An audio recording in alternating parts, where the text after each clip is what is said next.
The massive space station floated in the darkness between stars. Galactic Council Station Epsilon 7 was bigger than most cities on Earth. Ships from dozens of alien worlds docked at its metal arms like insects feeding on a giant flower. Sergeant Hyun-Woo Kim stood at attention outside the council chamber doors. His black uniform was pressed and clean. The young human soldier had been chosen for this important mission because of his perfect record and calm nature. At 24 years old, he had never seen real combat. Most humans hadn't. They were too new to the galaxy for war. Behind the thick doors, voices rose in anger. Hyun-Woo could hear them even through the metal.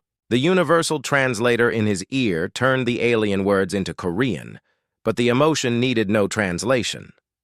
Someone was very upset. Ambassador So-Min Park sat at the human table inside the chamber. She was a small woman with gray hair and kind eyes. The other delegates towered over her. Some had scales, others had fur, and a few looked like walking trees. The human delegation looked tiny compared to the others. "The humans want too much," growled a voice like grinding stone. It belonged to Thok Val, a warrior from the Vorthak Empire. He stood nearly 3 meters tall. His green scales gleamed under the lights. Yellow eyes glared at the human ambassador. "They have been in space for only 5 years. They deserve nothing." Ambassador Park kept her voice calm. "We only ask for the same rights as other species. The right to explore, the right to trade, the right to exist in peace." The reptilian warrior slammed his fist on the table. The sound echoed through the chamber like thunder. "Rights must be earned. What have humans done to earn anything?" Other delegates nodded. The blue-skinned Altarians whispered among themselves. The crystal beings from Xerion hummed in harmony. None of them looked friendly toward the humans. "We have shown we can learn," Ambassador Park said. "We have shown we want peace." "Peace?" Thok Val laughed. The sound was like rocks falling down. A mountain. "Every species talks of peace when they are weak. When you grow strong, you will be like all the others. You will take what you want." A delegate with 4 arms and purple skin spoke up. "The Vorthak speak truth. Young species always become aggressive. It is better to limit them now." Hyun-Woo felt his jaw tighten. He had studied the history of galactic politics. Many species had been held back when they first joined the galaxy. Some never recovered. They became servants to the older, stronger empires. Inside the chamber, the debate grew louder. Ambassador Park tried to speak, but other voices drowned her out. The translator in Hyun-Woo's ear buzzed with overlapping conversations. He heard words like primitive and dangerous and should never have been contacted. Captain Jae-sung Lee, the human security commander, stood beside Hyun-Woo. The older man's face showed no emotion, but his hands were clenched behind his back. "Stay calm," he whispered to his sergeant. "Remember why we're here." Through the door's window, Hyun-Woo watched Thok Val stand up. The massive warrior was at least twice the size of any human. His armor made him look even bigger. Other delegates stepped back when he moved. "Humans are weak," Thok Val declared. His voice boomed through the chamber. "Look at them. Small, soft. They will break at the first real challenge." Ambassador Park stood to respond. Her small frame looked fragile next to the alien giants around her. "Strength comes in many forms. We have survived ice ages and wars and plagues. We have learned to work together instead of destroying each other." "Pretty words," Thok Val sneered. "But words are wind. Action shows truth." The tension in the room was thick enough to cut. Several delegates looked uncomfortable. A few seemed to agree with the Vorthak warrior. Others watched with curious eyes, waiting to see what would happen. Suddenly, alarms began to flash. Not emergency alarms, just the signal that a session was getting too heated. Ambassador Park looked toward the door where her security team waited. She needed to leave before things got worse. Hyun-Woo saw her signal through the window. Captain Lee nodded and opened the door. The sounds of argument rushed out like water from a dam. "The session will continue tomorrow," announced the council moderator, a tall being with silver skin and no visible eyes. "All delegates should take time to consider their positions." Ambassador Park gathered her papers and stood. She was tired. The young sergeant could see it in the way she moved. 3 days of this treatment would wear down anyone. Hyunwoo stepped into the chamber to escort her out. It was standard procedure. The ambassador's safety was his responsibility. He moved, smoothly and quietly, as he had been trained. But Thokval was watching, the warrior's yellow eyes fixed on the human soldier. Something about the young man's confidence annoyed him. How dare this weak creature walk so proudly among his betters? "Stop!" Thokval commanded. Hyunwoo paused. The chamber fell silent. All eyes turned toward the two figures, the massive alien warrior and the small human soldier. "You walk like you own this place," Thokval growled. "You forget your place, little human." "I'm just doing my job," Hyunwoo replied calmly. His voice was steady and respectful. "I mean no offense." The warrior's eyes narrowed. "Offense is taken, not given. And I take great offense at your arrogance." Ambassador Park stepped forward. "Please, there's no need for this. We're all here for the same reason, to find peace." "Peace," Thokval spat. "You hide behind that word, but I see the truth. Your soldier stands ready to fight. He thinks he can challenge me." "No," Hyunwoo said quietly. "I don't want to fight anyone." But the damage was done. Thokval saw the calm response as mockery. How dare this weak human show no fear? In Vorthak culture, fear was respect. Without fear, there was only insult. The warrior's hand moved faster than most beings could see. His armored gauntlet struck Hyunwoo across the face with the force of a small explosion. The blow would have killed smaller species instantly. It would have shattered the bones of most others. The chamber went completely silent. Not even breathing could be heard. Everyone stared at the fallen human soldier, waiting to see what would happen next. And in that silence, the galaxy was about to learn something new about humans. Time seemed frozen in the council chamber. The sound of Thokval's strike still echoed off the walls. All eyes stared at the spot where Sergeant Hyunwoo Kim had fallen. Blood pooled on the polished floor. The alien delegates expected many things. They expected screaming. They expected the other humans to run for help. They expected anger and threats, and maybe even violence in return. What they did not expect was silence. Slowly, very slowly, Hyunwoo pushed himself up from the floor. His left cheek was split open and bleeding. His lip was cut and swollen. But he was conscious. He was moving. He was alive. The purple-skinned delegate with 4 arms stepped back in shock. "Impossible," she whispered. "No one survives a full strike from Vorthak armor." Hyunwoo wiped the blood from his mouth with the back of his hand. He looked at the red stain for a moment, then simply let his hand fall to his side. Without a word, he stood up straight and took his position next to Ambassador Park again. Thokval stared in disbelief. His yellow eyes were wide with confusion. He had struck. With enough force to crush stone, the human should be dead. At the very least, he should be broken and crying for mercy. Instead, the young soldier stood at attention as if nothing had happened. Blood still dripped from his face, but his eyes were calm. There was no hatred in them, no anger, no fear, just quiet determination. Captain Jae-sung Lee took 1 step forward. His hand moved toward his weapon, then stopped. Every muscle in his body was tense, but he held himself perfectly still. His training was the only thing keeping him from attacking the alien warrior. "Sir," Hyunwoo said quietly to his captain, "I'm fine. The ambassador's safety is what matters." The captain's jaw was tight with controlled fury, But he nodded. He understood. They were here for peace, not war. One act of violence would not change that. Ambassador So-Min Park looked at her wounded guard, then at the shocked faces around the chamber. She felt a deep sadness, but also a strange pride. Her young soldier had just shown the galaxy something important about human nature. "I apologize for any disrespect," she said to Thok-Val. Her voice was steady and calm. "We came here for peace. One person's actions do not represent an entire species, not yours and not ours." The words hit the chamber like a physical blow. The delegates looked at each other with confusion and wonder. The human had been struck down without cause. Yet she was apologizing?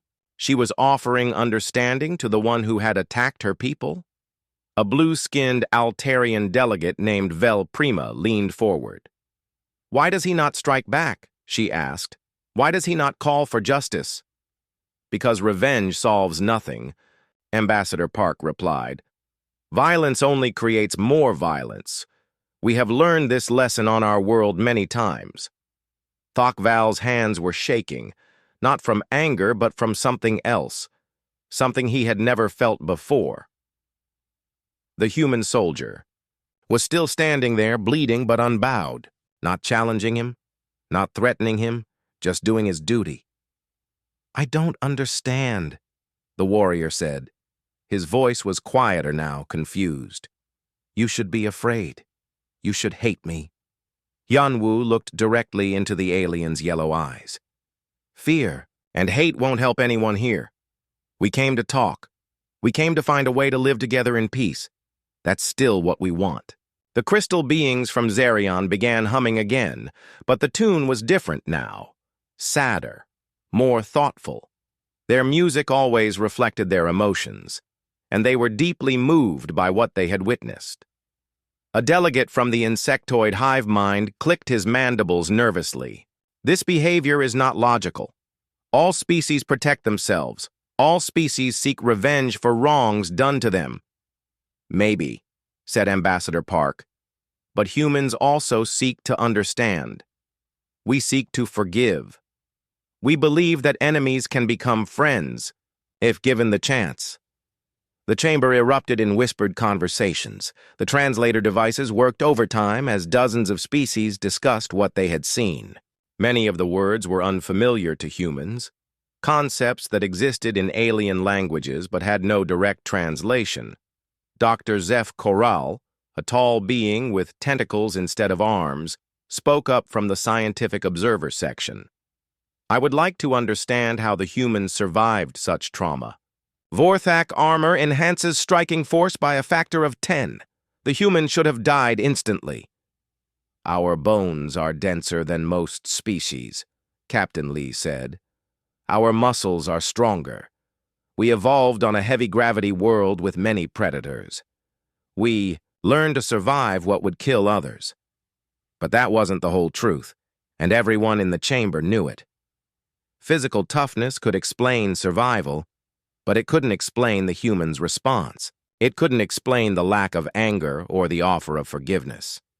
Thok-Val was still staring at Hyunwoo.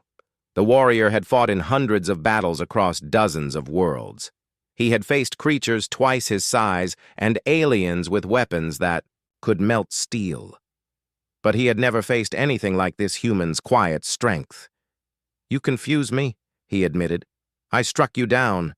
I shamed you before the galaxy. Yet you stand there with no hatred in your eyes." "Hatred is a choice," Hyunwoo replied. "So is forgiveness. I choose forgiveness." The words seemed to echo in the chamber long after they were spoken. Delegates from across the galaxy stared at the young human soldier with new eyes. They had expected to see a primitive species, barely evolved from their homeworld.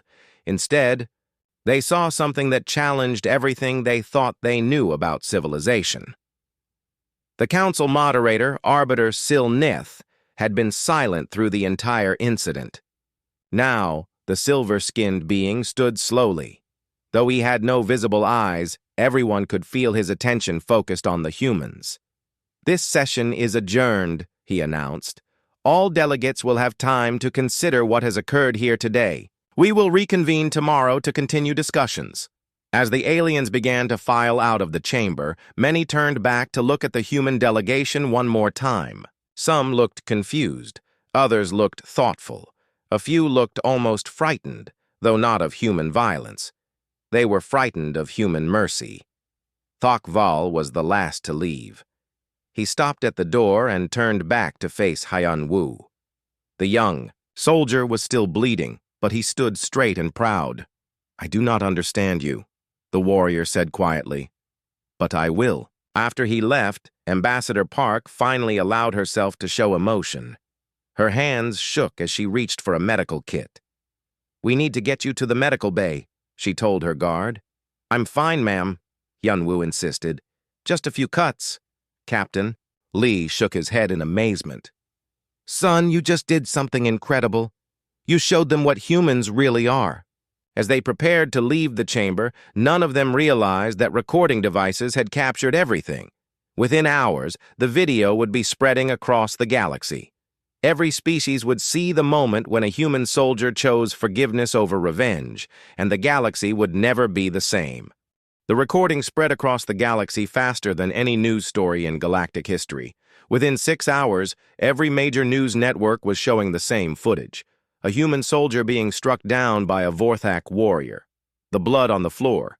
Sarimes. Moment he stood up and chose forgiveness over revenge. Dr. Kai-tae Sung watched the video for the 20th time in his laboratory on the Galactic Council's research station. The tall, thin scientist had gray skin and large black eyes. His species, the Nethri, were known throughout the galaxy for their analytical minds and love of puzzles. This human behavior was the biggest puzzle he had ever encountered. "Computer, slow the footage to 1/4 speed," he commanded. "Focus on the moment of impact." The holographic display showed Thok Val's armored fist connecting with the human's face in slow motion. Dr. Sung measured the force, calculated the impact angles, and analyzed the physical damage. By all known laws of biology, the human should have died. His research partner entered the lab carrying 2 cups of coffee. Dr. Yoonji Choi was one of only 12 humans working for the Galactic Council. She had been studying alien biology for 3 years, ever since first contact. Most aliens found her presence unsettling, but Dr. Sung appreciated her unique perspective. "Still watching that footage?" she asked, handing him a cup.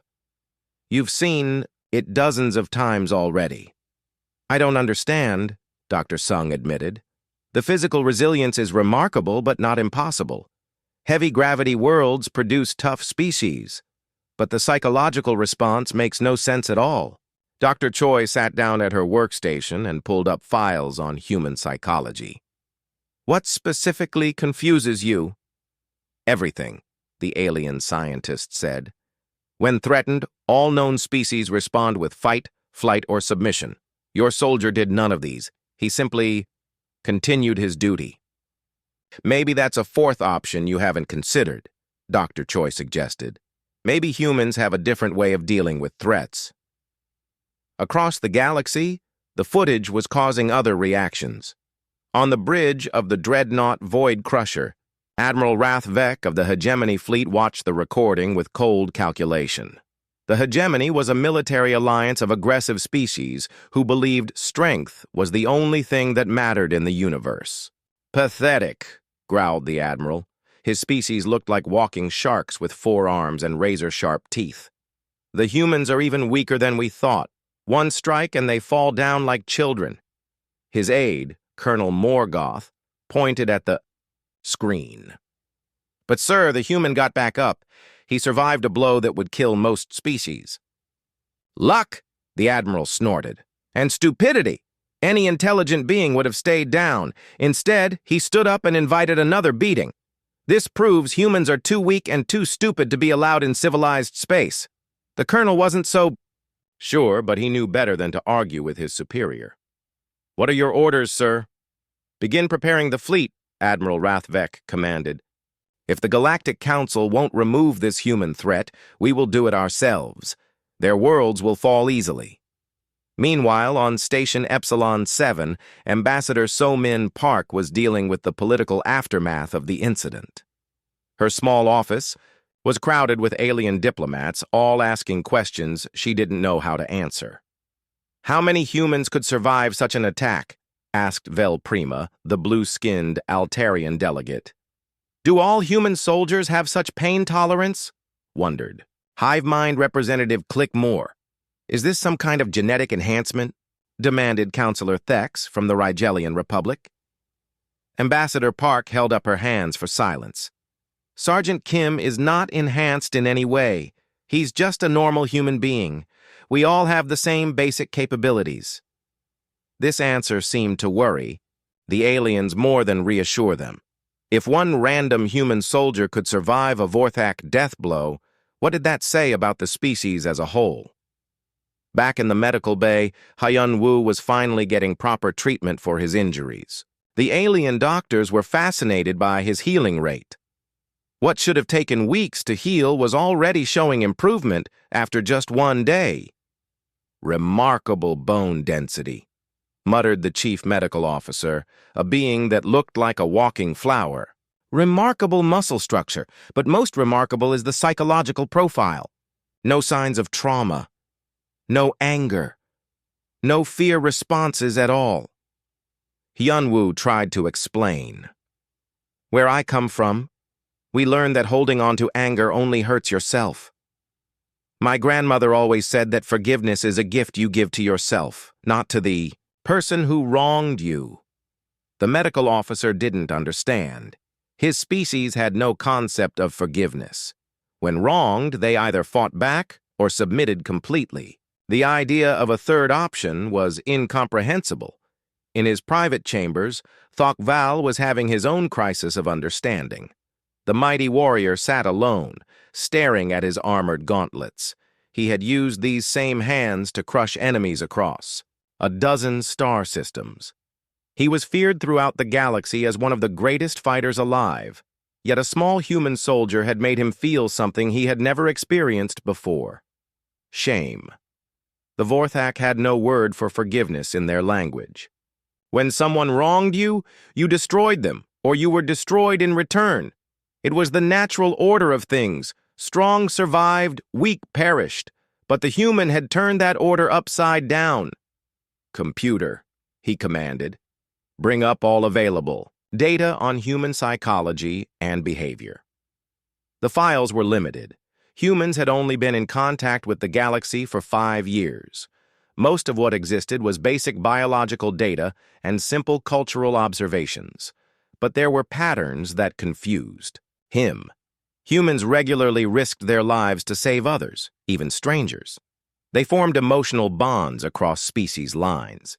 They had somehow ended most major conflicts on their own world, without destroying themselves in the process. None of this made sense from a Vorthak perspective. Back in the research lab, Dr. Sung was making troubling discoveries. The more he studied human behavior, the more he realized how little the galaxy understood them. Every assumption about intelligent species seemed to be wrong when applied to humans. "They're not just physically tough," he told Dr. Choi. "They're psychologically resilient in ways that shouldn't be possible. Look at this data from their history files. The holographic display showed images from human history. Wars that lasted for generations, natural disasters that killed millions, plagues that wiped out whole continents. Yet somehow, humans had not only survived, but had learned to work together afterward. Most species become more aggressive after trauma," Dr. Sung explained. "They build bigger weapons, create stronger defenses, trust less. But humans seem to do the opposite. They become more cooperative." Dr. Choi nodded. "We call it post-traumatic growth. Bad experiences can make us stronger and more compassionate, not weaker and more afraid." "This is unprecedented," Dr. Sung said quietly. "If this behavior is typical of your species, then the galaxy needs to completely reconsider what we think. We know about civilization and strength. Unknown to the scientists, their research was being monitored by intelligence agencies across the galaxy. Every major power wanted to understand what they were dealing with." Some, like the hegemony, saw the data as confirmation that humans were weak and needed to be eliminated. Others began to wonder if humans might be the most dangerous species they had ever encountered, not because of their weapons or their technology, but because of their ideas. Ideas about forgiveness and cooperation that could change everything about how the galaxy worked. The video continued to spread. On 1,000 worlds, beings watched a human soldier choose mercy over revenge. Some dismissed it as weakness. Others began to ask questions they had never asked before. What if strength wasn't about the ability to destroy your enemies? What if it was about the choice not to? The galaxy was about to find out. The transport ship carrying Thok Val descended through Earth's atmosphere like a falling star. The Vorthak warrior had requested permission to visit the human homeworld, claiming he needed to understand what he had witnessed in the council chamber. Most of his own people thought he had gone mad. "Why waste time with these weak creatures?" his clan leader had asked. "You struck one down. That should be the end of it." But it wasn't the end. For 3 weeks, Thok Val had been unable to sleep. Every time he closed his eyes, he saw the human soldier standing up, blood on his face, forgiveness in his eyes. It haunted him in ways that a lifetime of violence never had. The ship landed at the spaceport in Seoul, Earth's designated first contact zone. Thok Val expected to be met by guards and weapons. Instead, a single human waited for him at the landing pad. The man was elderly, with gray hair and kind eyes behind wire-rimmed glasses. He wore simple clothes and carried no weapons. "Welcome to Earth," the human said in perfectly clear Vorthak. "I am Jinho Park. I will be your guide during your visit." Thok Val stepped off his ship, his massive form casting a shadow over the small human. "You speak my language?" "I am a historian," Jinho explained. "I study the cultures and languages of all species. Would you like to see our world?" The warrior expected fear, but saw none.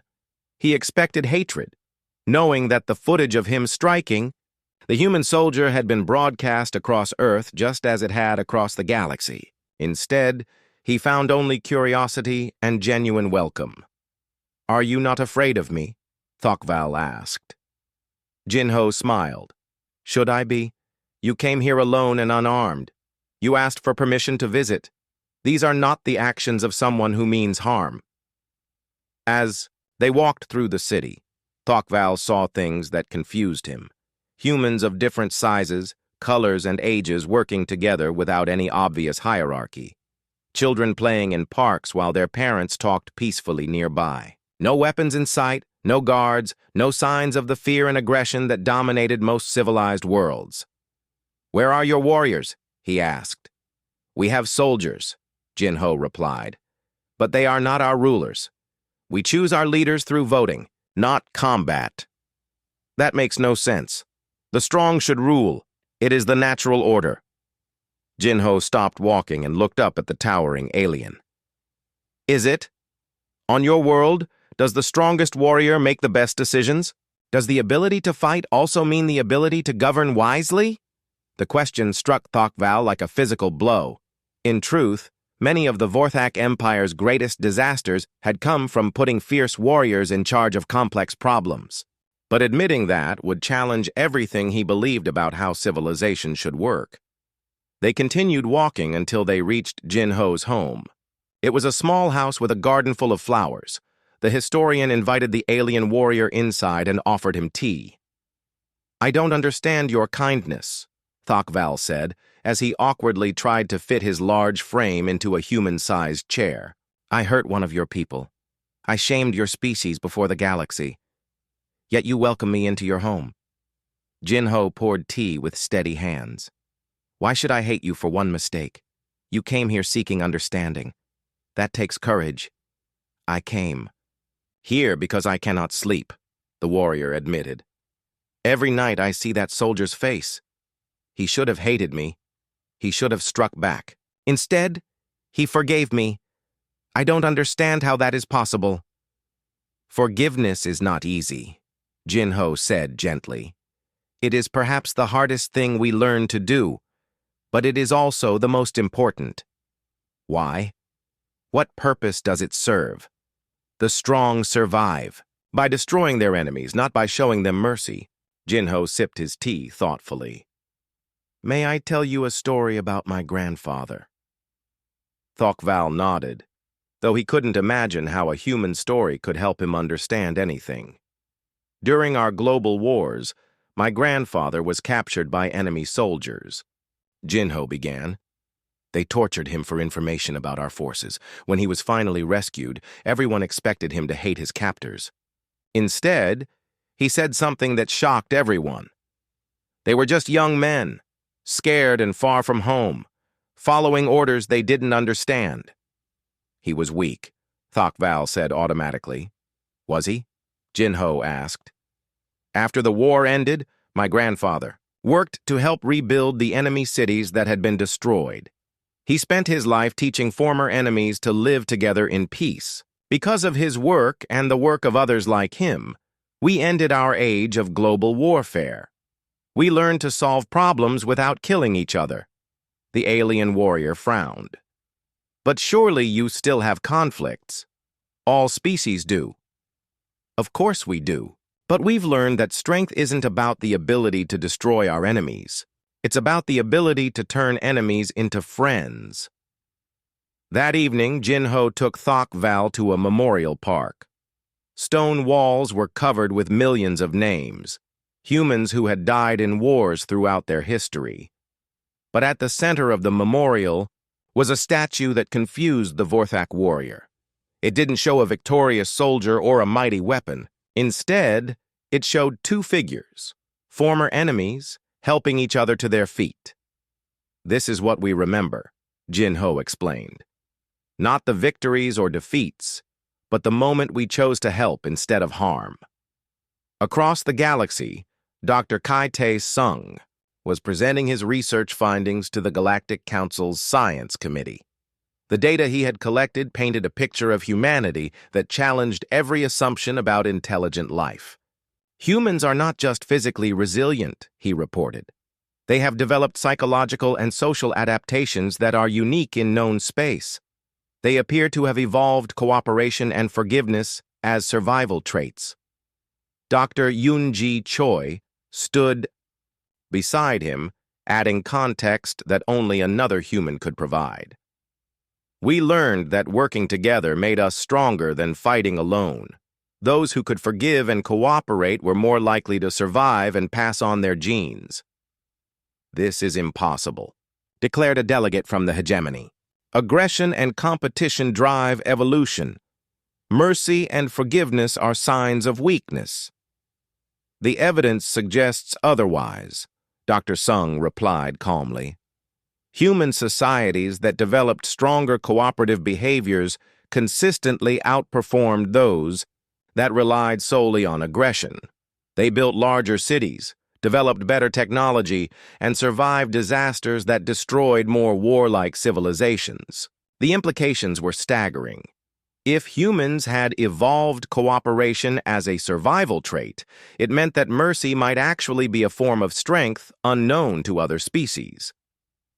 Back on Earth, Thok-Val spent 3 days with Jin-Ho, learning about human culture and history. He visited schools where children from different backgrounds played together. He saw hospitals where humans cared for aliens who had come to Earth for treatment. He watched news broadcasts about humans working to solve environmental problems that affected the entire planet. On his final evening, as they sat in Jin-Ho's garden watching the sunset, the warrior finally asked the question that had brought him across the galaxy. Why didn't your soldier hate me? Why didn't he seek revenge? Jin-Ho considered the question carefully. Because hatred would have made him weaker, not stronger. Revenge would have created more enemies, not solved the problem. Hyun-Woo chose the harder path, the path that might actually lead to peace. But I could have killed him, Thok-Val protested. I am stronger, better armed, more experienced in combat. And yet here you are, Jin-Ho pointed out gently, Sitting in my garden asking questions about forgiveness. Who really won that encounter? The Yao question hit Thok Val like a revelation. The human soldier hadn't been defeated. He had been victorious. Not through violence, but through something far more powerful. He had planted a seed of doubt in the mind of his attacker. A seed that had grown into questions, then understanding, then change. I think, Thok Val said slowly, I am beginning to understand what strength really means. As the alien warrior prepared to leave Earth the next morning, he carried with him something no weapon could provide, a new way of thinking about power and civilization. The galaxy was about to learn that humans didn't just survive trauma, they transformed it into wisdom, and that wisdom was about to be tested in ways none of them could imagine. The invasion fleet appeared in the new Sol system like a swarm of metal locusts. Admiral Rathvek commanded over 200 warships, each one bristling with weapons capable of turning planets into ash. The human colony world had only a dozen defense ships and a small orbital station. This will be over quickly, the Admiral told his officers. These humans are too weak to put up real resistance. We will take their world and show the galaxy what happens to species that refuse to know their place. General Su-Jin Kang stood on the bridge of the human defense station, watching the enemy fleet approach. She was a calm woman in her 50s, with silver hair and steady eyes. She had been a peacekeeper before becoming a military commander, and she understood that sometimes fighting was the only way to protect what you loved. All ships, this is General Kang, she broadcast to her small fleet. We are vastly outnumbered, but we will defend our home and our people. Remember your training. Remember why we're here. The battle began at dawn. Hegemony ships poured plasma, fire into the human defenses like rain. The human ships were faster and more maneuverable, but they were hopelessly outgunned. One by one, they were destroyed or disabled. On the planet's surface, evacuation shelters filled with families. Children cried as their parents tried to comfort them. In the medical centers, doctors and nurses prepared for the worst. Everyone knew that hegemony forces did not take prisoners. The orbital station shook under enemy fire. Sparks flew from damaged control panels as the human crew worked desperately to keep their weapons online. General Kang coordinated the defense even as explosions rocked the command center around her. Ma'am, we've lost half our ships, reported Lieutenant Tae-hyun-oh. The enemy is beginning orbital bombardment. Through the viewports, they could see energy beams striking the planet's surface. Cities that had taken decades to build were being destroyed in minutes. The human colony of New Sol was dying. All remaining ships fall back to the planet, General Kang ordered. We'll make our final stand in the atmosphere. But everyone knew it was hopeless. The hegemony had too many ships, too many weapons. The humans were about to be wiped out completely.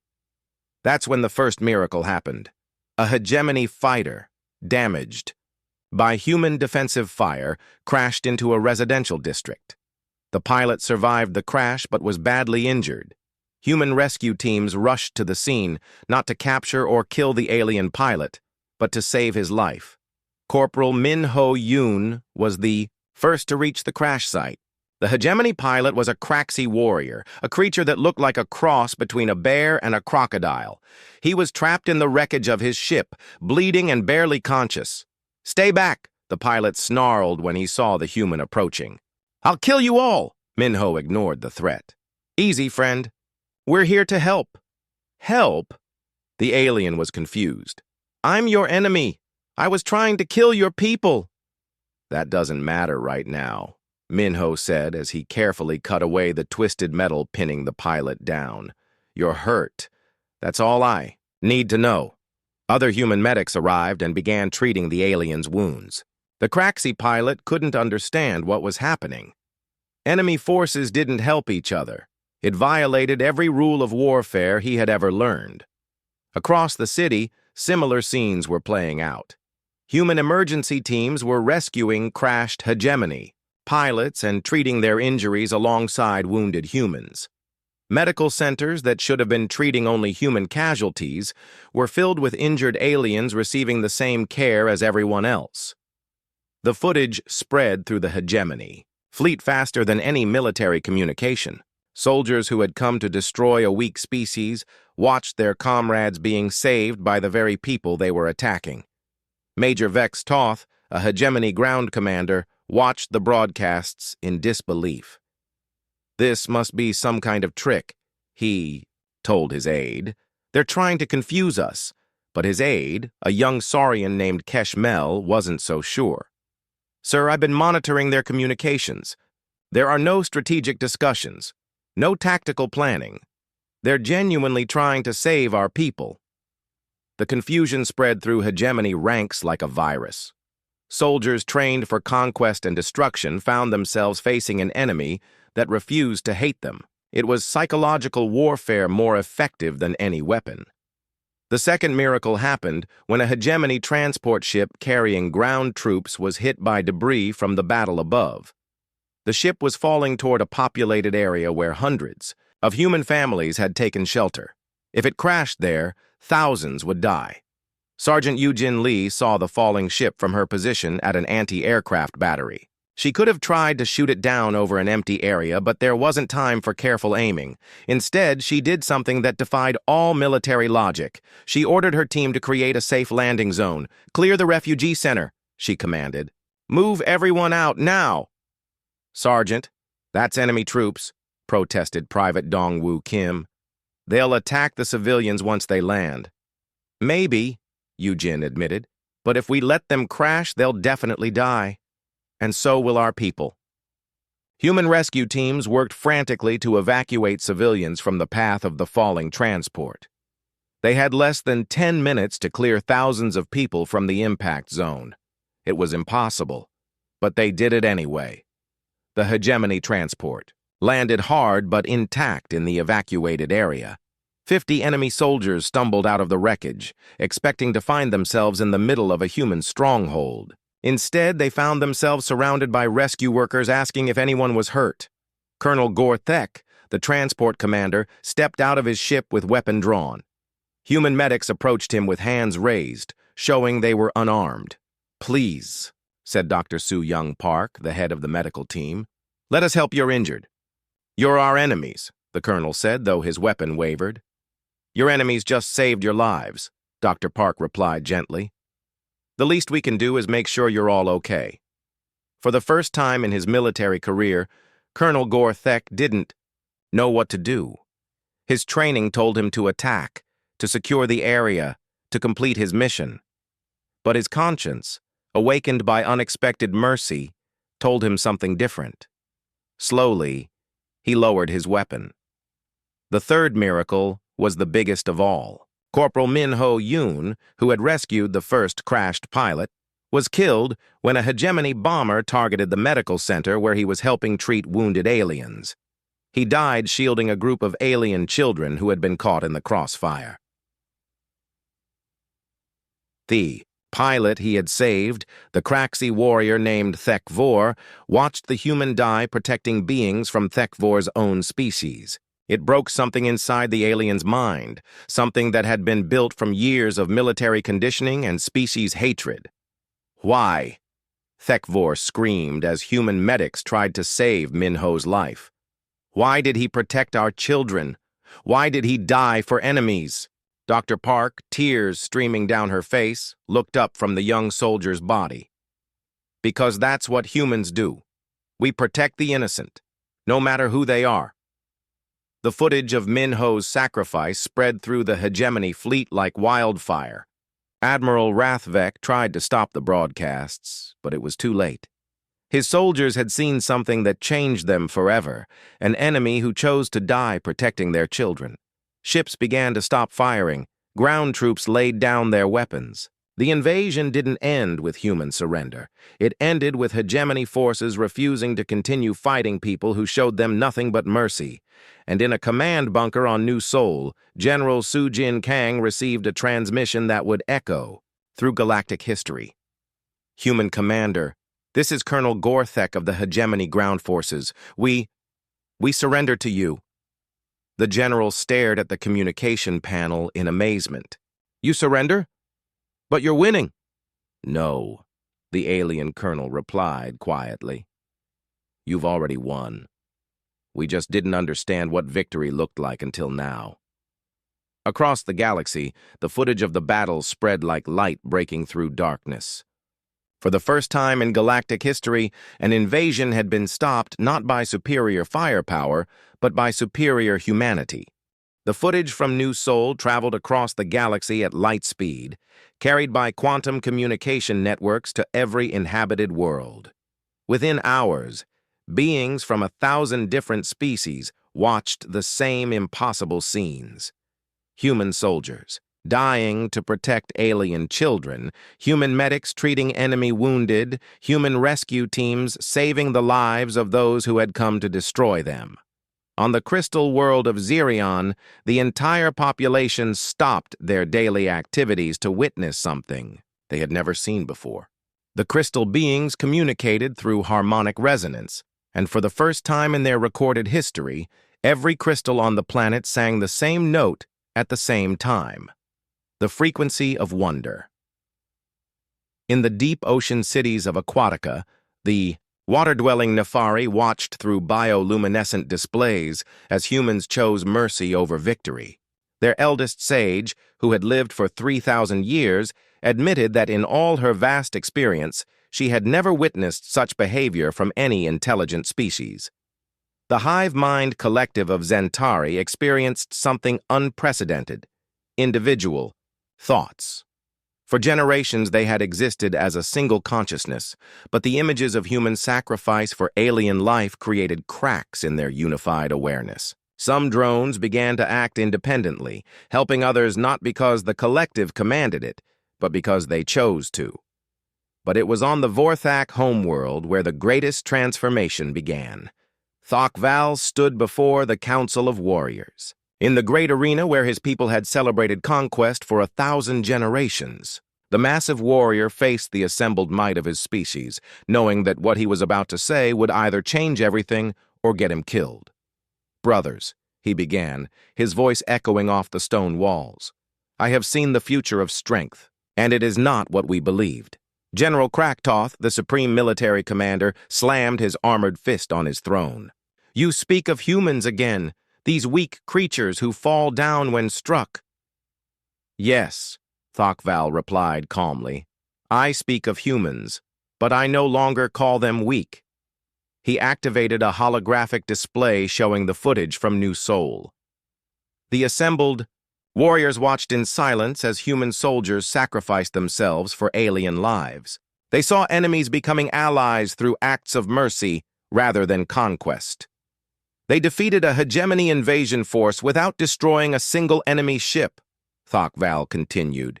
They turned warriors into protectors, conquerors into friends. Tell me, which is stronger, the power to destroy your enemies or the power to make them your allies?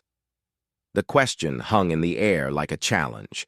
For generations, Vorthak culture had been built on the belief that strength came from the ability to dominate others. But the human example suggested something different, something that shook the foundation of everything they believed. Old warrior Gethmok, scarred from 100 battles, stood slowly. "In all my years of fighting, I have created countless enemies. Each victory bred 10 more foes. Perhaps there is wisdom in this human way."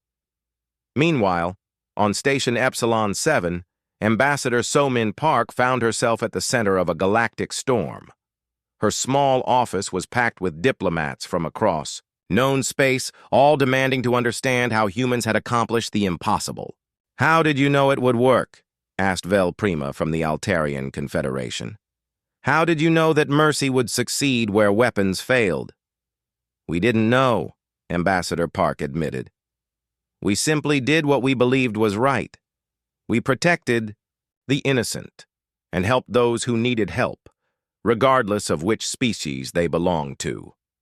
"But the strategic implications," pressed Counselor Thex from the Rigelian Republic. "Surely you calculated the psychological impact on enemy forces." "Ambassador," Park shook her head. "There was no calculation. When Corporal Min Ho Yoon died protecting those children, he wasn't thinking about strategy or psychology. He was thinking about saving lives. Dr. Ki-tae Sung and Dr. Yoon-ji Choi watched the diplomatic sessions from the observation deck.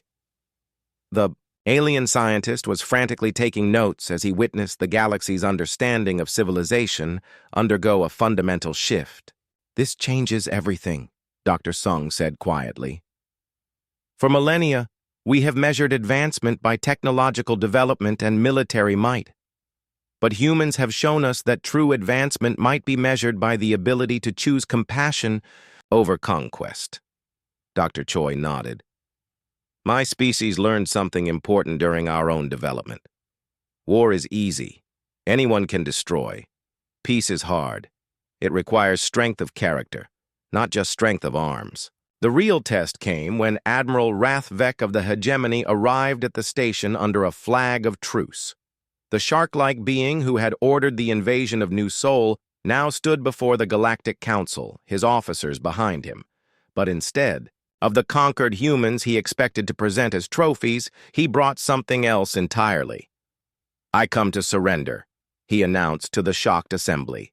"Not because my forces were defeated in battle, but because we were defeated by something greater than warfare." He activated his own holographic display, showing footage from inside hegemony ships during the battle. Warriors weeping as they watched. Humans die protecting alien children. Soldiers laying down their weapons rather than fire on people who had shown them mercy. An entire invasion fleet transformed by witnessing genuine compassion for the first time in their lives. "We came to New Seoul to prove that humans were weak," Admiral Rathvek continued. "Instead, they proved that we were the weak ones. Weak in spirit, weak in understanding, weak in every way that truly matters." Captain Dong Hyun Choi, who had led the human survivors in offering aid to their attackers, stood to address the council. The young human's uniform was still stained with the blood of both human and alien wounded that he had helped treat. "We don't want your surrender," he said simply. "We want your friendship. We want to learn from you, and we hope you might learn something from us. The galaxy is big enough for all of us to find our own path to peace." The words struck the assembly like a physical force. Here was a human who had every right to demand justice, to seek revenge for the unprovoked attack on his world. Instead, he offered forgiveness and partnership. Thokval stood from his seat in the observer section.